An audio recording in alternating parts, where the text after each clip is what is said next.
മൂത്രമൊഴിക്കണമെങ്കിൽ അടക്കം മനസ്സമാധാനം വേണമെന്ന് വയനാട്ടിലൊരു ക്ലാസ്സിന് പോയി. +2 കുട്ടികളുടെ ക്ലാസ്സാ. ഫുള്ള് ഗെയിമായിരുന്നു. അല്ലാണ്ട് ഇങ്ങനെ അടങ്ങിയിരിക്കൂലല്ലോ. ഞാൻ അതിൻ്റെ ഇടയിൽ വയനാടാണെന്ന് മറന്ന് വെള്ളം കുടിച്ചു. ബസ്സിലാണ് എൻ്റെ നാടായ താമരശ്ശേരിയിലേക്ക് വരുന്നത്. ബസ് കയറി കുറച്ചങ്ങോട്ട് എത്തിയപ്പോഴേക്കും എനിക്ക് മുട്ടാൻ തുടങ്ങി. അപ്പൊ ഞാൻ കണ്ടിട്ട് വെച്ച് മൂത്രമൊഴിക്കാപ്പം എന്താ വഴി? ആ വഴി നിങ്ങളിലല്ലോ എന്നോട് വയ്ക്കുന്നത് എന്തിനാണ്? മൂപ്പർക്ക് തമാശ. നമ്മളെ അവസ്ഥ നമുക്കല്ല അറിയുള്ളൂ. അവസാനം ഞാൻ ഈ മൂത്രം അന്ന് ഇന്നത്തെ പോലെ നല്ല റോഡൊന്നുമല്ല, ഓരോ കുഴിയിൽ വീഴുമ്പോൾ ഞാൻ അല്ലോ എന്ന് ബേജാറായിട്ടായിരിക്കും. അവസാനം ഞാൻ കണ്ടിട്ടൊരു ചൂടായി. മര്യാദയ്ക്ക് ബസ് നിർത്തിയില്ല, ഞാൻ കേസ് കൊടുക്കട്ടോന്ന്.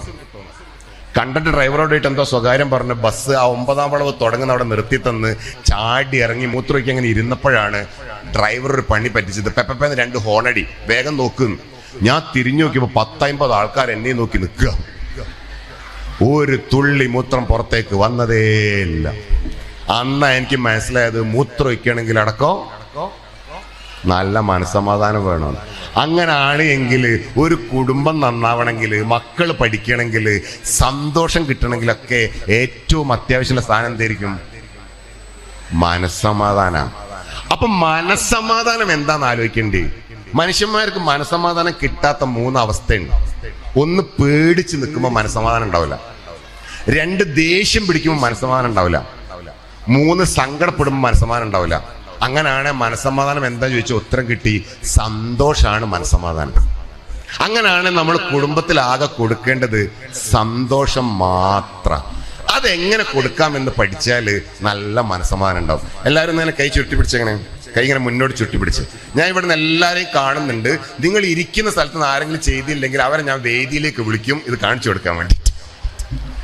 ഈ വിരലിന് ചെറുവിരൽ, ചിന്നൻ വിരൽ എന്നാ പറയാ. ഈ വിരൽ നിവർത്തുമ്പോൾ ഒരു ശബ്ദം ഉണ്ടാക്കണം. ആ ശബ്ദം ഹ എന്നാണ്. ഒന്നുണ്ടാക്കി നോക്കിയേ. ഹ ഉറക്കെ. 2 വിരൽ നിവർത്തുമ്പോൾ 2 പ്രാവശ്യം ആ ശബ്ദം ഉണ്ടാക്കണം. ഹ ഹ. 3ആവുമ്പോ പോട്ടെ ഹ ഹ. 4ആവുമ്പോ, 5ആവുമ്പോ, 6ാമത്തെ നിവർത്തുമ്പോൾ തൊട്ടടുത്ത ആളുടെ മുഖത്തേക്ക് നോക്കണം. അതാണ് ഗെയിം. അവിടെ ചെയ്തില്ലെങ്കിൽ ഞാൻ സ്റ്റേജിലേക്ക് വിളിച്ച് ചെയ്യിപ്പിക്കേ. റെഡി? ആദ്യം മുതലേ സ്റ്റാർട്ട് ചെയ്യുക. 10 എണ്ണം നിവർത്തണം.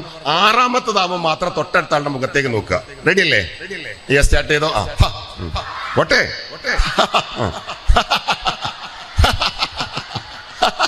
അടുത്ത ആളുടെ മുഖത്തേക്ക് നോക്കിയിട്ട്. നിങ്ങൾ കൂടുതൽ ചിരിച്ചത് ഒറ്റക്ക് ചിരിച്ചപ്പോഴാണോ വേറെ ആളെ മുഖത്തേക്ക് നോക്കിയപ്പോഴാണോ? അപ്പൊ ശരിക്ക് സന്തോഷം എന്ന് പറഞ്ഞാൽ വേറൊരാള് സന്തോഷിക്കുന്നത് കാണുമ്പോഴാണ്. ശരിയല്ലേ? അങ്ങനെയാണ് നമ്മൾ ആകെ വേറെ ആളുകളെ സന്തോഷിപ്പിച്ചാൽ മാത്രം മതി.